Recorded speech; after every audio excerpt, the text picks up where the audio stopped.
Tinggal hitungan hari, Prabowo akan resmi dilantik menjadi presiden ke-8. Rumor soal kader PDI Perjuangan masuk kabinet Prabowo makin atau masih tidak jelas. Apa yang membuat rumor ini semakin menguat tapi pelaksanaannya tak kunjung terwujud? Apakah akan ada implikasi politik yang besar bila PDI Perjuangan masuk kabinet Prabowo? Kami akan diskusikan ini bersama politisi PDI Perjuangan Guntur Romli dan pengamat politik dari Badan Riset dan Inovasi Nasional Siti Zuhro. Selamat sore semuanya, apa kabar? Assalamualaikum. Waalaikumsalam, selamat sore. Terima kasih semuanya sudah hadir. Bu Wi, izinkan saya mulai dengan Anda dulu yang bicara terang-terangan soal porsi PDI Perjuangan di pemerintahan Pak Prabowo bukan dari PDIP-nya sendiri, melainkan dari Sekjen Partai Gerindra. Terkesan ada gestur tidak mau terbuka nih PDI Perjuangan. Anda menangkap begitu juga? Iya, mestinya kalau sudah sampai disampaikan secara eksplisit ya oleh PDI Perjuangan, apalagi itu dari Sekjen, menurut saya ini sudah valid ya. Valid. Jadi menurut saya memang itu soal waktu, cepat atau lambat memang kecenderungannya PDI Perjuangan itu akan berkoalisi atau bekerja sama dengan Pak Prabowo. Berapa persen menurut Anda, Bu? Mungkin itu lebih lebih clear, lebih bagus ya, karena bagaimanapun juga itu soal waktu saja dan ini kecenderungannya sudah mengarah ke sana. Jadi wajar kalau lalu publik juga menangkap dengan sangat terang benderang sebetulnya gitu ya. Baik itu masih dalam proses seperti ini maupun proses yang menunjukkan arah bahwa memang tidak ada benturan, tidak ada katakan gitu ya, bukan benturan. Maksud saya tidak akan PDI Perjuangan itu betul-betul menempatkan diri di oposisi atau mungkin di luar pemerintah. Ini sudah sangat jelas dari kemarin sejak tanggal 1 Oktober gitu ya.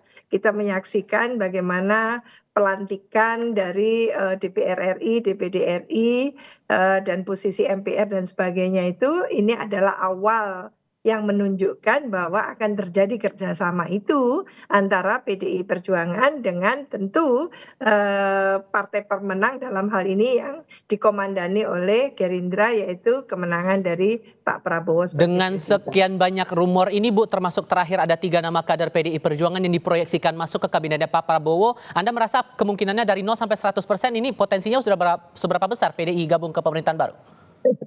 Kalau jumlahnya kita belum pasti ya, apakah 2, apakah 3, ya sekitar 1 sampai 3.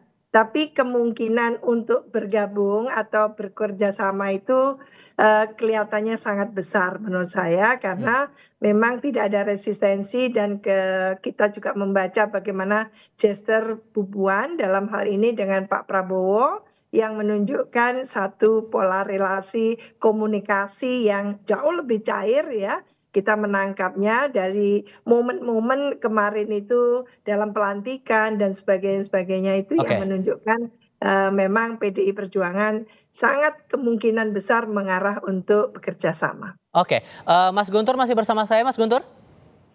Ya, siap. Oke, mengonfirmasi soal tadi, karena kan yang ngomong langsung nih Sekjen Gerindra, Ketua MPR RI yang saya temui kemarin begitu setelah rapat pimpinan. Jadi benar nggak ada info bahwa atau sudah ada komunikasi jangan-jangan antara PDI Perjuangan dengan Kim, dengan Gerindra soal porsi menteri di pemerintahan baru? Ya, terima kasih Mas.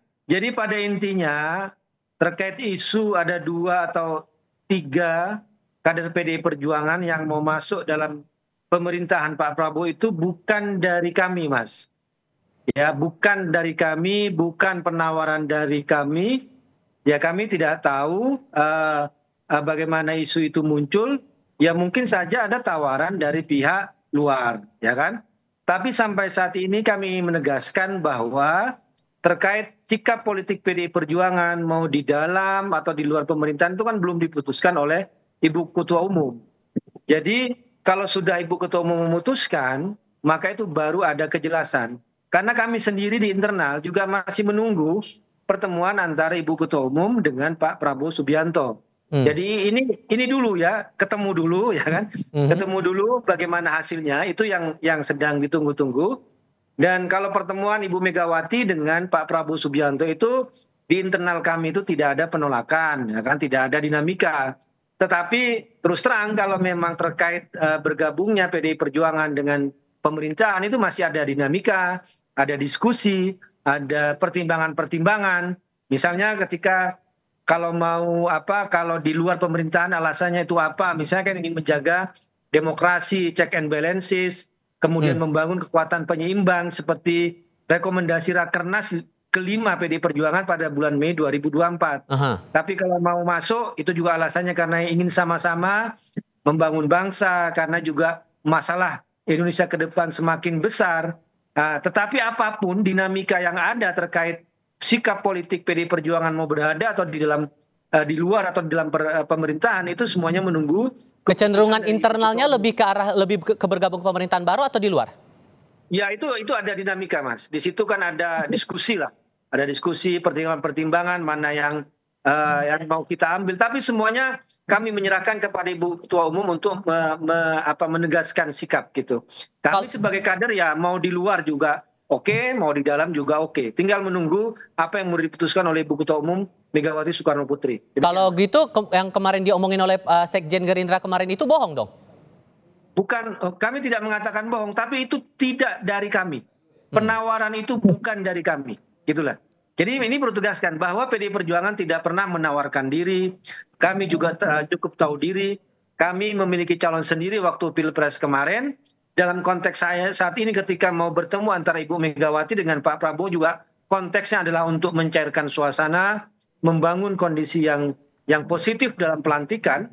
Dan kalau seperti disampaikan Ibu Siti Zuhro tadi, bahwa benar bahwa selama ini juga sudah terjadi komunikasi yang baik antara PDI Perjuangan dengan Gerindra, bahkan beberapa usulan-usulan yang ada yang dari PDI Perjuangan juga diterima oleh Gerindra, misalnya soal menolak revisi Undang-Undang Pilkada, kemudian menunda pengesahan Undang-Undang TNI dan Polri, itu juga disambut positif oleh Gerindra, termasuk juga tidak mengotak-atik Undang-Undang MD3 yang akhirnya ya Mbak Puan menjadi ketua DPR, kemudian Pak Muzani menjadi ketua MPR. Tapi itu bukan dalam arti hanya untuk kepentingan PDI Perjuangan, tapi ini kan suara publik. Misalnya untuk menolak pengesahan Undang-Undang TNI Polri ini kan juga suara dari publik dan juga menciptakan situasi yang tenang kan.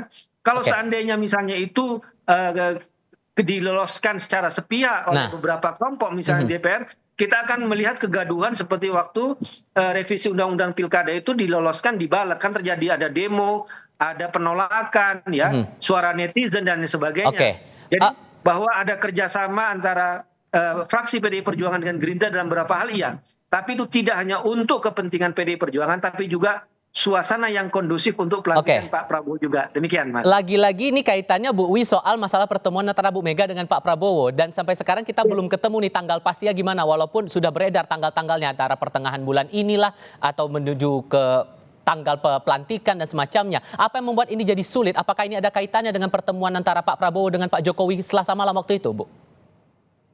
Iya, ini ada beberapa hal ya yang menurut saya memang prakondisi itu sudah terbangun ya, khususnya relasi antara Pak Prabowo dengan Bu Mega. Kalaupun apa yang disampaikan Mas Guntur tadi itu kritisisi atau berpikir kritis ya dari PDI Perjuangan itu sebetulnya tidak disampaikan diarahkan kepada Pak Prabowo sebagai presiden terpilih, itu masalahnya itu. Sehingga saya menangkap memang prakondisi untuk terbangunnya pola relasi yang baik dengan antara Pak Prabowo dengan Bu Mega itu memang sudah terjadi. Apalagi Bu Puan kelihatan sangat akrab dengan Pak Prabowo dan sebagainya ya.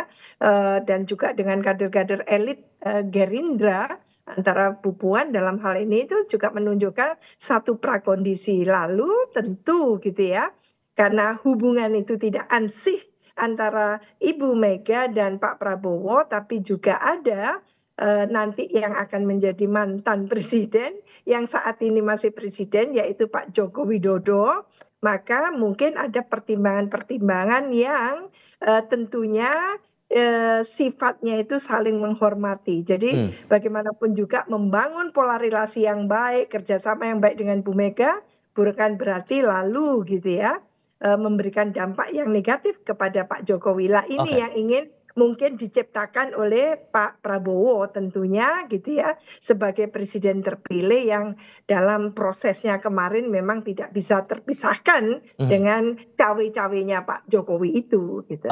Apa implikasinya kalau jadi PDI Perjuangan bergabung ke pemerintahan baru, Bu Wi, apa implikasinya untuk harmonisasi kerja di internal Kim dan secara eksternal untuk demokrasi kita?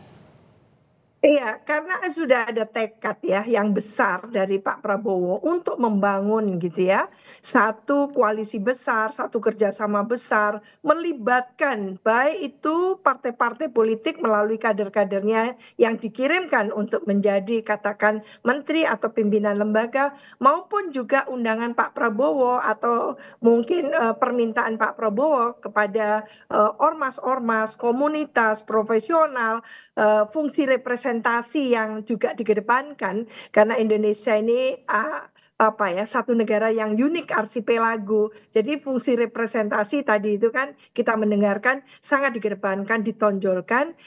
Kenapa? Karena Pak Prabowo ingin membangun Indonesia persatuan kan gitu ya, Oke, membangun persatuan Indonesia. Jadi koalisi ini bukan hanya zakon kabinet yang mungkin memang sangat besar gitu ya, oke, tapi juga mempertimbangkan fungsi baik. representasi baik itu dari partai maupun dari non partai. Cuman Mas Tifal, menurut saya ini dua pertimbangan pokok yang mestinya gitu ya oleh pemerintahan baru itu juga cukup Oke, menjadikan indikator adalah apakah urusan yang menjadi mhm. kewenangan daerah artinya otonomi daerah itu sudah tidak ada lagi. Berarti Oke, urusan-urusan tadi itu akan diurus oleh pemerintah pusat, maka oke, wajar kalau kabinetnya besar gitu ya. oke. Tapi Ini, kalau mhm, otonomi daerah sudah terjadi, semestinya ini mohon maaf, semestinya gitu ya, kabinet itu baik, ramping mhm, karena oke. urusan sudah didaerahkan. Ini jawaban yang harus kita tunggu juga tampaknya dari sikap secara resmi dari PDI Perjuangan. Mas Guntur Romli, Bu Wi, terima kasih banyak untuk sesi diskusi kali ini. Kita mungkin akan diskusikan lagi di sesi berikutnya. Sehat selalu semuanya. Terima Selamat sore. kasih, terima kasih.